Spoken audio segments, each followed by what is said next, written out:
இயேசுவின் இனிய நாமம் மகிமைப்படுவதாக. தூர இடத்திலிருந்து ஆண்டவருடைய வார்த்தையை கேட்டுக்கொண்டிருக்கிற உங்களையும் ஆண்டவர் சுகமாக்குவார்.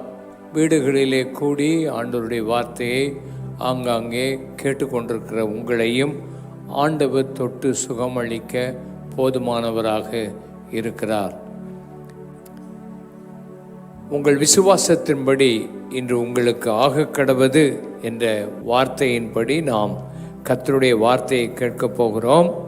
மத்தேயு சுவிசேஷம் 9ஆம் அதிகாரம் 29ஆம் வசனம். மத்தேயு 9:29. அப்பொழுது அவருடைய கண்களை அவர் தொட்டு உங்கள் விசுவாசத்தின்படி உங்களுக்கு ஆகக்கடவது என்றார். உங்கள் விசுவாசத்தின்படி உங்களுக்கு ஆகக்கடவது என்றார். 2 பார்வையற்ற மக்கள், கண் தெரியாதவர்கள் இயேசு அண்டை வந்தார்கள். இயேசு அவர்களை பார்த்து, உங்களை சுகமாக்க எனக்கு வல்லமை உண்டா என்று நீங்கள் விசுவாசிக்கிறீர்களா என்று கேட்டார். அவர்கள் உண்டு என்று சொன்னார்கள். இப்போ இயேசு அவர்களை பார்த்து சொன்னார், உங்கள் விசுவாசத்தின்படி, உங்கள் நம்பிக்கையின்படி உங்களுக்கு ஆகக்கடவது என்று சொன்னார். அப்படி 2 கண்களும் அவர்களுக்கு திறந்தது. வியாதிகளிலிருந்து விடுதலை பெற நமக்கு விசுவாசம் மிகவும் அவசியம். எல்லா காரியத்துக்கும் நமக்கு நம்பிக்கை உண்டு, விசுவாசம் உண்டு. ஆனால் தேவன் ஒருவர் உண்டு என்றும் அவரிடத்தில் சேருகிறவர்களுக்கு அவர் பலன் அளிக்கிறார் என்றும் நீங்கள் விசுவாசிக்க வேண்டும். தேவன் ஒருவர் உண்டு, ஒரு தெய்வம் நமக்கு இருக்கிறார், அவர் நம்மை சுகமாக்குவார், அவரிடத்தில் நாம் போகும்போது நம்முடைய ஜெபத்தை கேட்பார் என்று விசுவாசிக்கணும். விசுவாசம் இல்லாமல் இந்த தேவனுக்கு பிரியமாய் இருக்க முடியாது. ஆண்டவர் நமக்கு அற்புதங்களை செய்ய வேண்டும், அடையாளங்களை செய்ய வேண்டும். தேவன் பெரிய காரியங்களை நமக்கு செய்வதற்கு விசுவாசம் என்கிற ஒரு அற்புதமான ஒரு சக்தியை நமக்குள் ஆண்டவர் வைத்திருக்கிறார். அந்த விசுவாசம் செயல்படும் விசுவாசமாக இருக்கணும், கிரியை செய்கிற விசுவாசமாக இருக்கணும். மூளை அறிவில் நாம் நம்புவோம், தலை அளவில் நாம் நம்புவோம். அதனால தான் நம்ம இந்த இடத்துக்கே வந்திருக்கிறோம். ஒரு ஆண்டவர் சுகமாக்குவார் என்று நம்பி தான் இந்த இடத்துக்கு வந்திருக்கிறோம். ஆனால் அது தலையளவில் இருந்துடக்கூடாது, அது இருதயத்தில் உங்கள் ஆவிக்குள்ளே அந்த விசுவாசம் வரும். விசுவாசம் நமக்கு வர வேண்டுமானால் தேவனுடைய வார்த்தையினால் தான் வரும். ஒரு உண்மையான விசுவாசம் நமக்கு வர வேண்டுமானால் இந்த ஆண்டவராகிய இயேசு நம்முடைய பாவத்தை மன்னிக்கணும். பாவம் நமக்குள்ளே இருந்தால் விசுவாசம் வராது. அநேக தவறுகளை நாம் செய்கிறவர்கள், இந்த தவறுகளை நாம் அறிக்கை செய்து இயேசு அவருடைய இரத்தத்தினாலே நம்முடைய பாவங்களை கழுவுவார் என்று விசுவாசிக்கணும். அந்த பாவங்கள் மன்னிக்கப்படும். அந்த இயேசு கிறிஸ்துவின் இரத்தம் நிச்சயமாக வல்லமை உள்ள ஒரு இரத்தம். அந்த இரத்தத்துக்கு பாவத்தை மன்னிக்க வல்லமை உண்டு. நான் 2 நாளாக கேரளாவுக்கு போகும்போது ஆகாய மானத்தில் பக்கத்தில் ஒரு பிஸ்னஸ் மேன் உட்கார்ந்துருந்தார். அவர் சொன்னார், கிறிஸ்தவ மதத்தில் மாத்திரம்தான் அந்த மன்னிப்பு, அந்த பாவம் மன்னிப்பு என்கிற ஒரு சத்தியம் இருக்குது. மற்ற எல்லாத்துலேயும் இந்த பாவம் மன்னிப்பு அந்த விசுவாசம் அநேகருக்கு இல்லை அப்படின்னு அவரே சொல்லிட்டு வந்தார். உண்மையானவர்கள், அன்பானவர்களே, வேறு எந்த மார்க்கத்திலையும் ஒருவர் பாவத்தை மன்னிக்க மரித்தார், இரத்தம் சிந்தினார், அந்த இரத்தம் பாவங்களை மன்னிக்கும்னு வேதத்தில் ரொம்ப தெளிவாக சொல்லியிருக்குது. ஆட்டுக்கு கிடாக்களின் இரத்தமோ, கோழியின் இரத்தமோ, புறாக்களின் இரத்தமோ, மற்ற எந்த இரத்தமோ நம்ம பாவத்தை மன்னிக்க முடியாது. அதனால தான் தெய்வம் இந்த உலகத்தில் வந்து அவரே தன்னை பலியாக ஒப்பு கொடுத்து ஒரே பலியினாலே உலகத்தில் உள்ள எல்லாருடைய பாவத்தையும் அவர் சுமந்து மன்னித்திருக்கிறார். அதை விசுவாசித்தால் உள்ளே விசுவாசித்தால் ஒரு மாற்றம் நம்முடைய வாழ்க்கையில் உண்டாகிவிடும். நான் அடிக்கடி சொல்வது, நான் ஒரு கிறிஸ்தவனாக வாழ்ந்தாலும் நான் பாவ மன்னிப்பு இல்லாமல் கோயிலுக்கெல்லாம் போயிட்டு வந்தேன். கோயிலில் உள்ள எல்லா சடங்குகளையும் செய்து வந்தேன். என் வாழ்க்கையில் ஒரு மாற்றமும் இல்லை. இந்த உலகத்தில் நிறைய பேர் ரிலீஜியஸ் பீப்புள், ஆனால் கோயிலுக்கு போவாங்க, எல்லா இடத்துக்கும் போவாங்க, வாழ்க்கையில் மாற்றம் இல்லாமல் போகிறது காரணம் விசுவாசம். இந்த இயேசு பாவத்தை மன்னிப்பார், உங்கள் வாழ்க்கையை மாற்றுவார், உங்கள் குணங்கள் மாற்றப்படும் என்கிற நம்பிக்கை இல்லாமல் போயிடுது. என் வாழ்க்கையில் அதை நம்பின போது ஆண்டவர் ஆச்சரியமாக தொட்டார். இன்றைக்கு ராத்திரி நீங்கள் இந்த இடத்தில் தற்செயலாய் வரவில்லை, வெறும் சுகத்தை மாத்திரம் பெற்று போக வரவில்லை. இந்த வசனத்தை தூரத்திலிருந்து கேட்டுக்கொண்டிருக்கிற உங்கள் வாழ்க்கையில் இதுவரைக்கும் இந்த ரட்சிப்பு என்கிற அனுபவம் இல்லாமல் இருந்தால், கிராஸ் டிவியில் பார்த்து கொண்டிருக்கலாம், ரட்சிப்பு என்கிற அனுபவம் இல்லாமல் இருந்தால் இன்னைக்கு உங்கள் வாழ்க்கையில் ஒரு ரட்சிப்பை பெறுறதுக்கு விசுவாசிங்க. இயேசு என் பாவத்தை சுமந்திருக்கிறார், என் பாவத்தை மன்னித்திருக்கிறார், அதை நான் ஏற்றுக்கொள்கிறேன் என்று சொல்லி நீங்கள் உங்கள் இருதயத்தில் இந்த இயேசுவை ஏற்றுக்கொண்டு பாவ மன்னிப்பை நீங்கள் பெற்றால் உங்கள் வாழ்க்கையில் மிகுந்த ஆசீர்வாதம் உண்டாகும் என்பதில் சந்தேகமில்லை. இந்த 27ஆம் வசனத்தை வாசிப்போம். மத்தேயு 9:27. இயேசு அவிடமிட்டு போகையில் இயேசு அவிடம் விட்டு போகையில் 2 குருடர் அவர் பின்னே சென்று தாவீதின் குமாரனே எங்களுக்கு இறங்கும் என்று கூப்பிட்டார்கள். எங்களுக்கு இறங்கும் என்று கூப்பிட்டார்கள். இயேசுவின் பின்னாலேயே போனார்கள். அவரிடத்தில் வந்து அவங்க கேட்ட ஒரே ஒரு வார்த்தை, எங்களுக்கு இறங்கும், எங்களுக்கு இறங்கும். ஆண்டவருடைய இரக்கம்தான் நம்மளை சுகமாக்க முடியும். ஆண்டவருடைய இரக்கம்தான் நமக்கு பதில் கொடுக்க முடியும். அவருடைய இரக்கம் இல்லாமல் நம்மால் ஒன்றும் பெற முடியாது. அவ்வளவு பெரிய தேவன் நம்ம மேலே இறங்குவார். அவர் இரக்கமுள்ள ஒரு தெய்வம். அவர் இரக்கமுள்ளவராக இருக்கிறதுனால தான் நம்ம இன்னைக்கு வரைக்கும் உயிரோடு இருக்கிறோம். அவர் இரக்கமாக நம்ம மேலே இல்லைன்னா நம்ம என்னைக்கோ போயிருப்போம். அடிக்கடி நான் சொல்கிறேன், இந்த நாட்களில் கொரோனா காலத்தில் எத்தனை பேர் இந்த உலகத்தை விட்டு போயிட்டாங்க, எவ்வளவு நல்ல ஆட்கள் எல்லாம் போயிட்டாங்க. இன்றைக்கி நீங்களும் நானும் அவங்கள விட நம்ம நீதிமான்கள் அல்ல, நம்மளை விட நல்ல நீதிமான்களாக இருந்தவங்கெல்லாம் இந்த கொரோனா காலத்தில் போயிட்டாங்க. இந்த 2வது அலை வந்தபோது இன்றைக்கி ஒருத்தர் சொன்னார், டெல்லியில் கிலோமீட்டர் கணக்காக ஆஸ்பத்திரிக்கு முன்னால் வண்டிகள் பாடிகளை வச்சுக்கிட்டு நிற்குமா. உள்ளே போகிறதுக்கு ஆஸ்பத்திரியில் படுக்கையே இல்லை, இடமில்லாமல் அப்படி இருந்து நிறைய பேர் அந்த வண்டியிலேயே இறந்து போகிறதையும் கார்லேயே இறந்து போகிறவங்களையும் தூக்கி அவங்கள மொத்தமாக கொண்டு வச்சு எரிச்சதையும் நம்ம பார்த்துருக்குறோம். ஆனால் இன்றைக்கி நீங்களும் நானும் இந்த உலகத்தில் இருக்கிறோன்னா அவருடைய இரக்கம்தான், அவருடைய தயவு தான் உங்களே என்னைய வச்சிருக்குது. அதனால் இரக்கத்துக்காக ஆண்டவரத்தை கேளுங்க. ஆண்டவரே, நான் செய்கிற புண்ணியத்தினால் அல்ல, உங்கள் இரக்கத்தினால இன்னைக்கு எனக்கு உதவி செய்யுங்கன்னு கேளுங்க. ஆண்டவர் உங்களை மன்னித்து உங்களுக்கு இரக்கம் செய்வார். எங்களுக்கு இறங்கும் என்று கூப்பிட்டார்கள். எத்தனையோ வருஷம் பார்வை இல்லாமல் இருந்த அவங்களுக்கு ஒரு ஆசை, எப்படியும் இந்த இயேசு கிறிஸ்து சுகம் கொடுக்கிறார் என்று கேள்விப்பட்ட போது அவர்கள் அதிக சத்தமிட்டு கூப்பிட்டிருக்கிறார்கள். நீங்களும் ஆண்டவரை தேடி ஊக்கமாக கூப்பிடும்போது தான் ஆண்டவர் இறங்குவார். ஆண்டவர் இறங்கி பெரிய காரியங்களை செய்வார். நேற்று நான் கேரளாவில் இருந்தபோது ஒருத்தர் சாட்சி, அவருடைய ஊழியத்தில் நடந்த சாட்சியை சொன்னார்.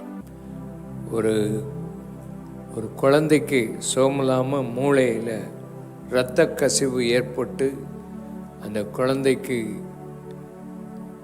2 வாரம் ஆஸ்பத்திரியில் இருக்கும்போது அந்த தாய் கண்ணீர் விட்டு அழுது ஆண்டவரை 2 வாரமாக கூப்பிட்டு அழுது ஜெபம் பண்ணாங்க. விடாமல் ஜெபம் பண்ணியிருக்காங்க. டாக்டர்கள் சொல்லியிருக்கிறாங்க, உன் பிள்ளைகளுடைய மூளையெல்லாம் செத்துட்டு இனிமேல் இந்த ஆஸ்பத்திரியில் வச்சு பிரயோஜனம் கிடையாது, எடுத்துகிட்டு போயிரு, வீணாக நீ பணத்தை செலவழிச்சிட்ருக்காத.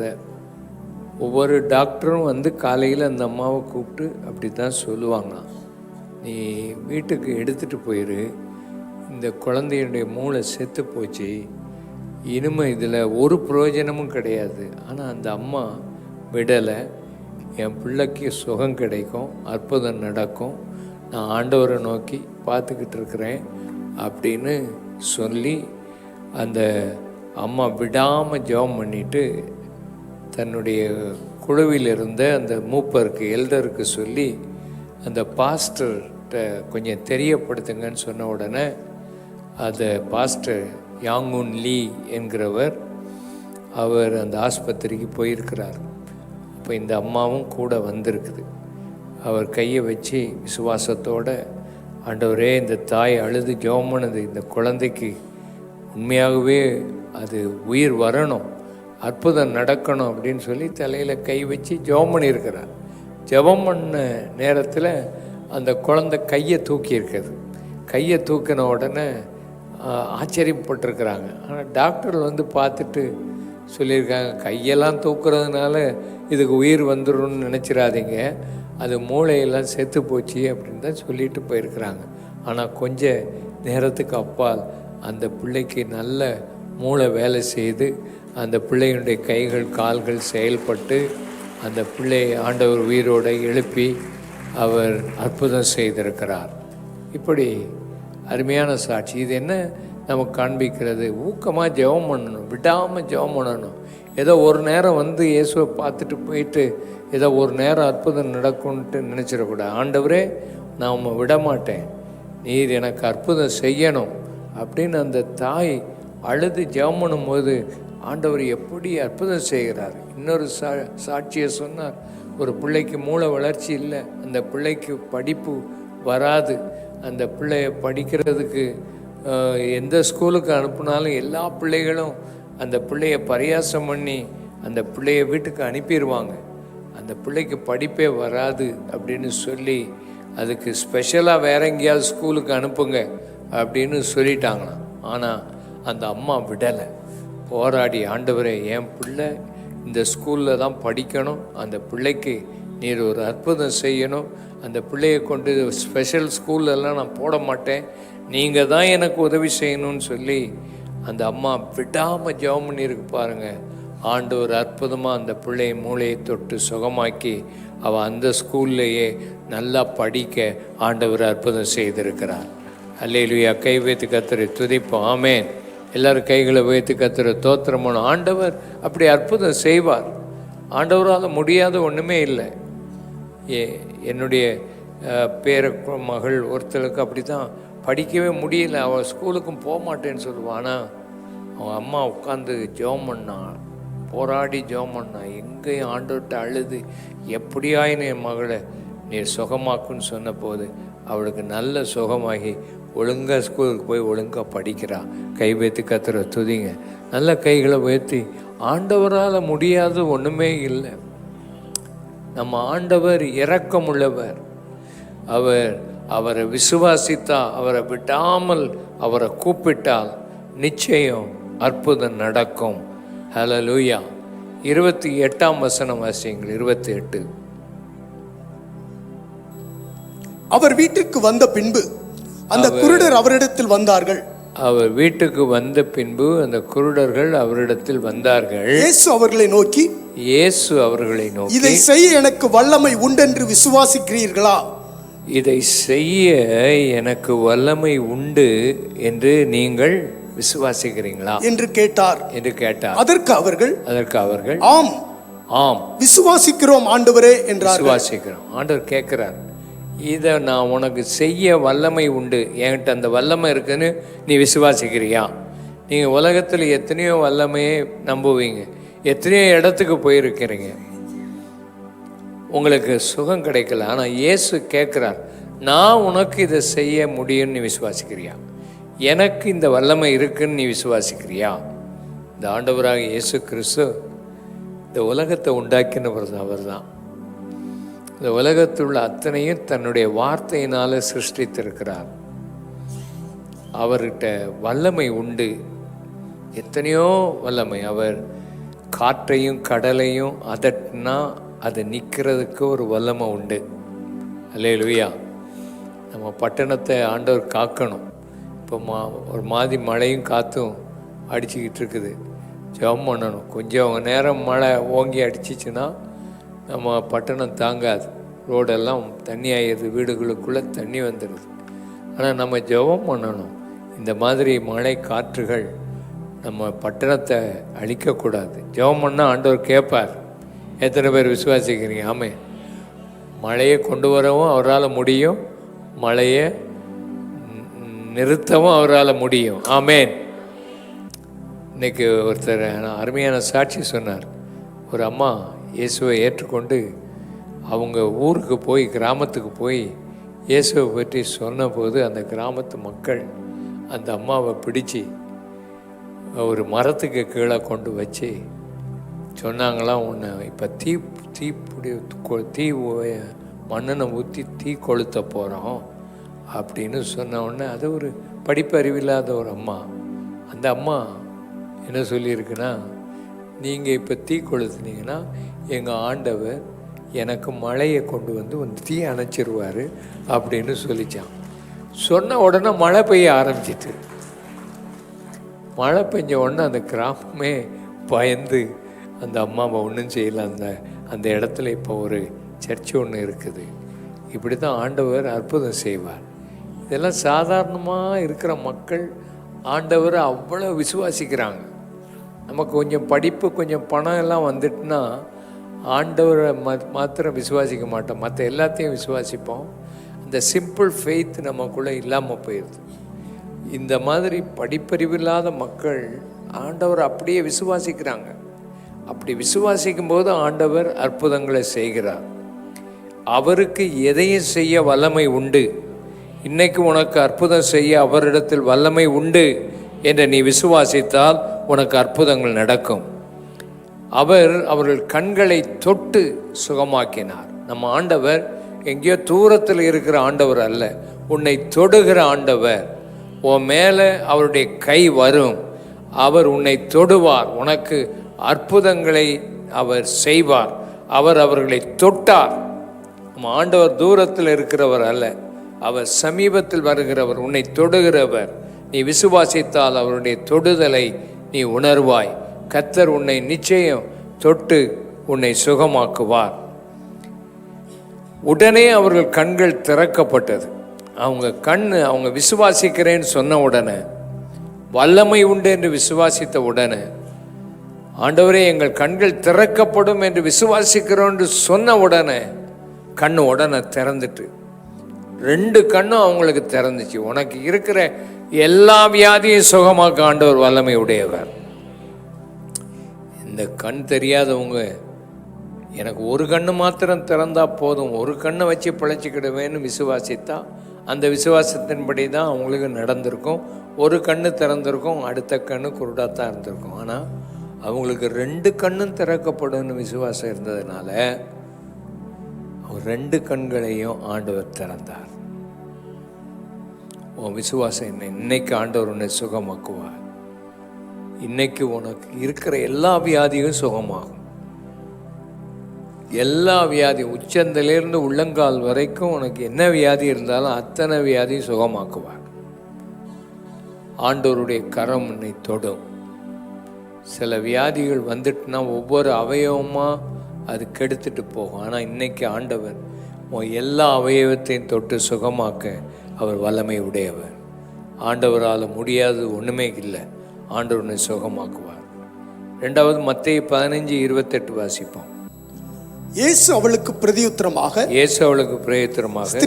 ஸ்திரியே உன் விசுவாசம் பெரிது, உன் விசுவாசம் ரொம்ப பெருசு, நீ விரும்புகிறபடி உனக்கு ஆக கடவுது என்றார். நீ விரும்புகிறபடி உனக்கு ஆக கடவுது என்றார். அந்நேரமே அவள் மகள் ஆரோக்கியமானாள். ஸ்திரியே, உன் விசுவாசம் பெரியது, நீ விரும்புகிறபடி உனக்கு ஆக கடவுது. உன் விருப்பம் என்ன இன்னைக்கு? இந்த ஸ்திரீயினுடைய விருப்பம், தான் வீட்டில் பிசாசு பிடியினால தன் மகளை விட்டுட்டு வந்திருக்கிறாள். இயேசு வண்டே வருகிறாள். இயேசுவை இவள் பின்தொடர்ந்து வந்தாள் என்று எழுதப்பட்டிருக்கு. 23ஆம் வசனம் வாசியுங்கள். 23. அவளுக்கு பிரதியுத்தரமாக அவர் ஒரு வார்த்தையும் சொல்லவில்லை. இயேசு பதிலே கொடுக்கல. கேட்கும்போது அப்பொழுது அவருடைய சீஷர்கள் வந்து இவள் நம்மை பின்தொடர்ந்து கூப்பிடுகிறாளே, இவ நம்மளை பின்தொடர்ந்து கூப்பிடுகிறாளே, இவளை அனுப்பிவிடும் என்று அவரை வேண்டிக் கொண்டார்கள் என்று சொல்லுகிறார். இவள் நம்மை பின்தொடர்ந்து கூப்பிடுகிறாளே, இவளை அனுப்பிவிடும்.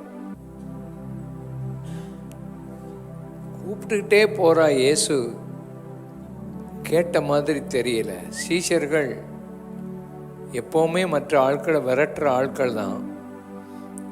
ஆனால் அவங்க சொல்றாங்க, இயேசுவே இப்போ பின்னாலேயே கூப்பிட்டு வர்றாளே, இவளை அனுப்பிவிடு, இவளை சுகமாக்கி இவ கேட்கறத கொடுன்னு சொல்ல, இவளை அனுப்பிடும். இவ நம்மளை கூப்பிட்டுக்கிட்டு பின்னால் தொந்தரவு பண்ணிக்கிட்டே வர்றா, அனுப்பிவிடும். ஆனால் இவள் விடலை. தன் பிள்ளைக்கு சுகம் கிடைக்கணும், தன் பிள்ளைக்கு எப்படியாயின்னு சுகம் கிடைக்கணும். அது இயேசுவால் முடியும், அவரால் மாத்திரம்தான் முடியும். அவள் கொடிய வேதனைப்பட்டுக்கிட்டு இருக்கிறா வீட்டில். என் மகள்,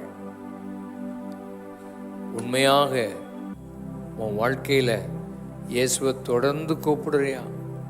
உனக்கு அவர் பதில் கொடுத்த மாதிரி தெரியாது, ஆனாலும் விடக்கூடாது. இயேசுவை பின்தொடர்ந்து கூப்பிட்டா உனக்கு நிச்சயம் பதில் கிடைக்கும். விட்டுறக்கூடாது, பதில் கிடைக்கும். நிறைய பேர் ஒரு நேரம் கூப்பிடுவாங்க, 2 நேரம் கூப்பிடுவாங்க, விட்டுருவாங்க. பிறகு எத்தனையோ பேர் அப்படி தான் போயிட்டாங்க, பதிலே அவங்களுக்கு கிடைக்கல. ஆனால் இந்த பெண் விடலை, விடாமல் கூப்பிட்டு கொண்டே போனாள். அவள் விசுவாசம் பெருசு. இயேசு அவளை பார்த்து சொன்னார், நான் உனக்கு அது சுகம்லாம் கொடுக்க முடியாது, நான் உனக்கு சுகம் கொடுக்க அனுப்பப்படலை. நாய்கள் மாதிரி நீ பிள்ளைகளின் அப்பத்தை எடுத்து நாய்க்கு போட மாட்டேன்னு சொல்லிட்டார். இஸ்ரவேல் ஜனத்துக்கு தான் நான் அனுப்பப்பட்டேன்னு சொன்னார். ஆனால் அவள் சொன்னா, அந்த மேஜையிலிருந்து பிள்ளைகள் சாப்பிட்றது கீழே சிந்துவாங்களே, அதையாவது நான் எடுத்து சாப்பிடக்கூடாதா இயேசுவேன்னு சொன்ன உடனே இயேசு அவளை பார்த்து சொன்னார், உன் விசுவாசம் பெருசுமா, நான் இப்படியெல்லாம் சொன்ன பிறகும் கூட நீ போகாமல் நீ என்னை கூப்பிட்டுக்கிட்டே இருக்கிறியே அப்படின்னு சொல்லி அவளை பார்த்து சொன்னார், நீ போ, உன் மகா சுகமாக இருப்பாள். கிட்டத்தட்ட இயேசு இருந்த இடத்துக்கும் அவன் மகா இருந்த இடத்துக்கும் 50 மைல் தூரம் இருக்கும். 50 மைல் தூரம் இருக்கும். இவர் இங்கே சொல்கிறாரு, 50 மைல் தூரத்தில் உள்ள அந்த மகளுக்கு உடனே சுகம் கிடைக்குது. அல்லேலூயா. எது அவளுக்கு சுகம் கிடைத்தது? இவ விடாமல் விசுவாசத்தோட இயேசுவை பின்பற்றி அவள் விசுவாசம் பெரிதாக இருந்தது. உன் விசுவாசம் எந்த அளவுக்கு இருக்குது? உன் விசுவாசம் குறைஞ்சி போகுதே, விடாமல் ஆண்டவரை நோக்கி பார்க்கும்போது ஆண்டவர் அதை செய்வார். அல்லேலூயா. எத்தனை பேர் அதை விசுவாசிக்கிறீங்க? ஆண்டவரால் கூடும். ஆண்டவர் அவளுக்கு உதவி செய்ய. 25ஆம் வசனம். அவள் வந்து ஆண்டவரே எனக்கு உதவி செய்யும் என்று அவரை பணிந்து கொண்டாள். அவள் ஆண்டவர்கிட்ட வந்து கேட்குறா, எனக்கு ஒரு உதவி செய்யும் இயேசுவே அப்படின்னு பணிந்து கொண்டாள். அப்படியே தாழ்மையாக ஆண்டவரை பணிந்து கொண்டு ஆராதிக்கிறாள். உன் வாழ்க்கையில் உனக்கு அற்புதம் நடக்கணும்னா இயேசுவே எனக்கு ஒரு உதவி செய்யும் அப்படின்னு கேட்கணும். எனக்கு ஒரு இரக்கம் செய்யும்னு கேட்டான். இப்போ இந்த அம்மா எனக்கு ஒரு உதவி செய்யும் என்று சொல்லி பணிந்து கொண்டாள். பெருமையாக நிற்கலை. நடக்குதா இல்லையான்னு பார்ப்போம், இயேசு நம்மளை தொடுவாரா பார்ப்போம், இல்லையான்னு வரல. பணிந்து கொண்டாள், ஆராதித்தாள் இயேசுவை. இன்னைக்கு உன் வாழ்க்கையில் இயேசுவே எனக்கு உதவி செய்யும் என்று நீ பணிந்தால் ஆண்டவர் உன்னை சுகமாக்குவார் என்பது சந்தேகமே இல்லை. மத்தேயு 17:20 வாசிப்போம்.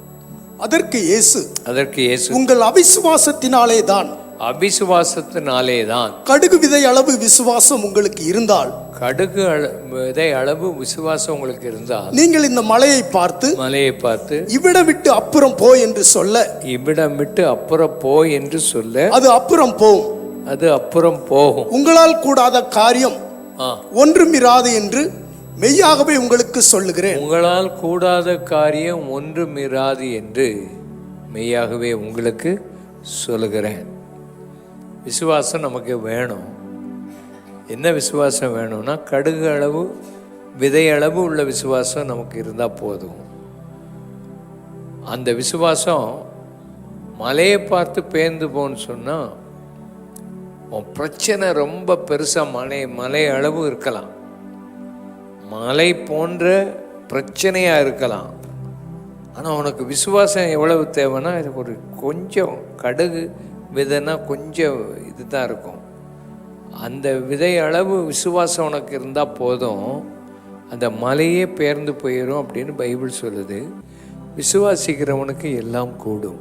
விசுவாசிக்கிறவனுக்கு எல்லாம் கூடும். மலையே பெயர்ந்து போயிடும். இன்னைக்கு எந்த பிரச்சனையோடு நீ இருக்கிற, இந்த வசனத்தை தூரத்துலேருந்து ஆன்லைன் மூலமாக டிவி மூலமாக கேட்டுக்கிட்டு இருக்கிற நீங்கள், உங்களுக்கு எந்த அளவு விசுவாசம் இருக்குது? உன்கிட்ட ஆண்டவர் பெருசாக ஒன்றும் எதிர்பார்க்கல, அவரால் இதை செய்ய முடியும் அப்படின்னு விசுவாசித்தா, மலை போன்ற உன் பிரச்சனையை ஆண்டவர் உடனே மாற்றுவார்.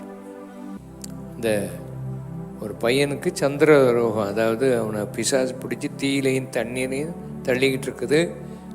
அதை துரத்தும்படி சீஷர்கிட்ட கொண்டு வந்தாங்க. சீஷர்களால் துரத்த முடியலை.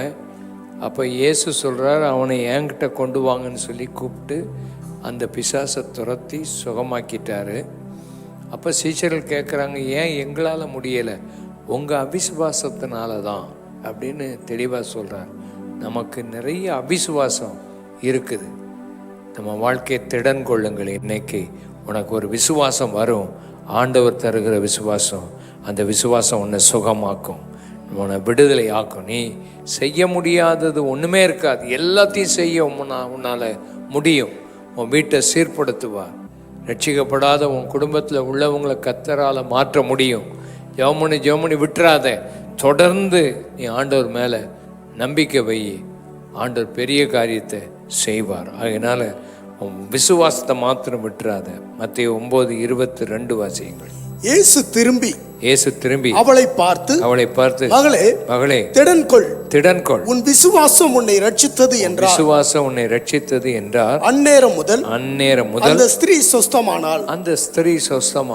உன் விசுவாசம் உன்னை ரட்சித்தது. 12 வருஷமா பெரும்பாடுள்ள ஸ்திரீ, இரத்தப்போக்கு உள்ள ஒரு பெண். இயேசு அவள் எண்ணினாள், தன் உள்ளத்தில் எண்ணினாள் என்று எழுதப்பட்டிருக்கு. 21 வசனம். நான் அவருடைய வஸ்திரத்தையாகிலும் தொட்டால் சொஸ்தமாவேன் என்று தன் உள்ளத்தில் எண்ணிக்கொண்டு. உன் விசுவாசம் எங்க வரணும்னா உள்ளத்துல வரணும். உள்ளத்துல என்ன எண்ணம் இருக்குது உனக்கு? இன்னைக்கு உன் உள்ளத்துக்குள்ள எண்ணத்தை எண்ணிக்கொண்டிருக்கிறாய். இவள் எண்ணினாள், இன்னைக்கு நான் இயேசுவின் வஸ்திரத்தை தொட்டால் சுகமாவேன். அப்படி நினைத்து அவள் இயேசுவின் வஸ்திரத்தை தான் தொட வந்தாள். இயேசுவிலிருந்து ஒரு வல்லமை வந்துச்சு பாருங்க. அந்த வல்லமை அவளை 12 வருஷமா வாதித்த வியாதியிலிருந்து அந்த நேரம் முதல் அவளுக்கு சுகம் உண்டாயிற்று. இந்த நேரம் முதல் உனக்கு சுகம் உண்டாயிரும். உன் உள்ளத்தில் நீ என்ன எண்ணிக்கொண்டிருக்கிறாய்? இந்த இயேசு இன்னைக்கு உன்னை தொடுவார். இந்த இயேசு இன்னைக்கு உன்னை சுகமாக்குவார். இந்த இயேசு இன்னைக்கு உன் பாவத்தை மன்னிப்பார். இந்த இயேசு இன்னைக்கு உனக்கு அற்புதத்தை செய்வார். அவரால் முடியாதது ஒன்றுமே இல்லை. ஆண்டவர் பெரிய காரியங்களை செய்வார்.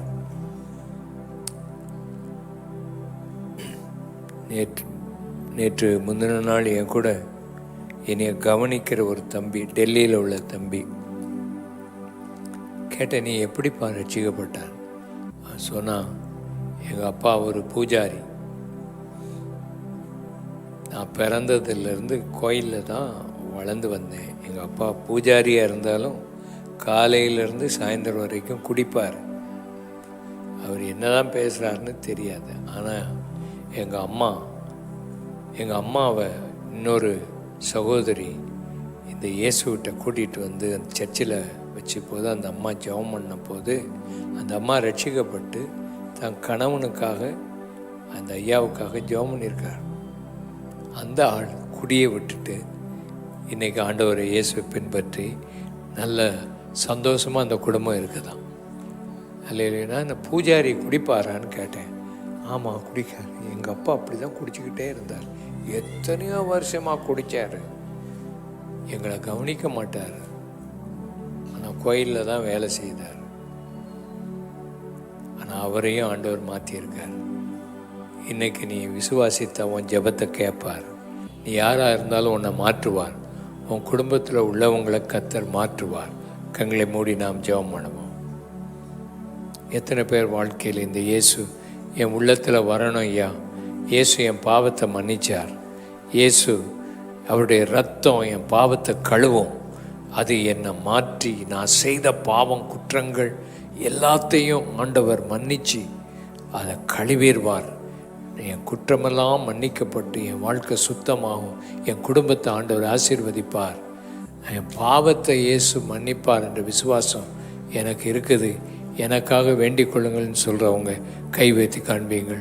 உங்களுக்காக ஜெபம் பண்ண வஞ்சி சீக்கிரமாக கை வைத்து காண்பீங்கள். இந்த இயேசு என் பாவத்தை மன்னிப்பார், என் குற்றங்களை மன்னிப்பார், எனக்காக வேண்டிக் கொள்ளுங்கள்னு சொல்கிறவங்க கை வைத்து காண்பீங்கள். ஆண்டவர் உங்களை ஆசீர்வதிப்பார். கை வைத்துன நீங்கள் ஒரு நிமிஷம் எழுந்துருங்க. ஆண்டவர் உங்களை ஆசீர்வதிப்பார். கை வைத்தினவங்க எழுந்துருங்க. பின்னால் கை வைத்தின எழுந்துருங்க. ஆண்டவர் உங்களை ஆசீர்வதிப்பார். உங்கள் கையில் இருக்கிற எண்ணெய் எடுத்துக்கிட்டு எண்ணெய் பாட்டில் எடுத்துகிட்டு முன்னால் வாங்க. அந்த எண்ணெய் பாட்டில் எடுத்துகிட்டு முன்னால் வாங்க. ஆண்டவர் உங்களை ஆசீர்வதிப்பார். தூர இடத்துல வசனத்தை கேட்டுக்கொண்டிருக்கிறவங்க, ஆன்லைனில் வீடுகளில் இருந்து கேட்குறவங்க அந்த எண்ணெய் எடுத்துக்கொள்ளுங்கள். ஆண்டவர் உங்களை நிச்சயமாக ஆசீர்வதிப்பார். ஆண்டவர் உங்களோடு இருப்பார். கர்த்தர் உங்களுடைய வாழ்க்கையை மாற்றுவார். நான் சொல்கிற ஜெபத்தை இயேசுவை ஏற்றுக்கொள்கிறவங்க நான் சொல்கிற ஜெபத்தை சத்தமாக சொல்லுங்கள். ஆண்டவர் உங்கள் வாழ்க்கையில் ஒரு மாற்றத்தை கொண்டு வருவார். உங்கள் எல்லாரையும் ஆண்டவர் நேசிக்கிறார். அவருடைய அன்பு உங்கள் மேலே இருக்குது. நீங்கள் யார் எவருன்னு பார்க்க மாட்டார். ஆண்டவர் உங்களை நேசிக்கிறார். தூர இடத்துல வீடுகளிலேருந்து ஜெபம் பண்ணுறவங்க முதலாவது பாவ அறிக்கை செய்து ஜெபம் பண்ணுவோம். உங்கள்கிட்ட என்ன தப்பு இருந்தாலும் பாவம் இருந்தாலும் ஆண்டவர் அதை மாற்றி அமைப்பார். அற்புதங்களை செய்வார், அடையாளங்களை செய்வார். ஆண்டவர் உங்களோடு கூட இருப்பார். இந்த ஜெபத்தை சத்தமாக சொல்லுங்கள். அன்புள்ள இயேசுவே, என் பாவங்களை எனக்கு மன்னியும், எனக்கு அற்புதம் செய்யும், என்னுடைய இருதயத்தை உம்முடைய ஆலயமாக மாற்றும், எனக்காக சிலுவையிலே ஆணிகளால் அடிக்கப்பட்டு இரத்தம் சிந்தி மரித்து 3ஆம் நாளில் உயிரோடு எழும்பினீர். அதை நான் நம்புகிறேன், அதை விசுவாசிக்கிறேன். என் பாவங்களை எல்லாம் எனக்கு மன்னியும், என்னை ஆசீர்வதியும், என் இருதயத்தில் எனக்கு சமாதானத்தையும் ஒரு சந்தோஷத்தையும் எனக்கு தாரும். இயேசுவே, நீர் நல்லவர், நீர் கைவிடாத தேவன். எங்களை ஆசீர்வதிக்கணுமே, எங்களை பலப்படுத்தும். இயேசுவின் மூலம் ஜெபிக்கிறோம் அருமை பிதாவே. ஆமேன், ஆமேன், ஆமேன். ஆண்டவர் உங்கள் பாவங்களை மன்னித்திருக்கிறான்னு விசுவாசிங்க. தொடர்ந்து நீங்கள் இயேசுவிட்ட ஜெபம் பண்ணிக்கிட்டே இருக்கணும், விடக்கூடாது. கையில் இந்த எண்ணெயை எடுத்துக்கொள்வோம். நம்ம இப்போ வியாதிகள் சுகமாக ஜெபம் பண்ண போகிறோம். எந்த இடத்துல வியாதி இருக்குதோ அந்த இடத்துல இந்த எண்ணெயை பூசி இப்போ ஜெபம் பண்ண ஆரம்பிச்சிருங்க.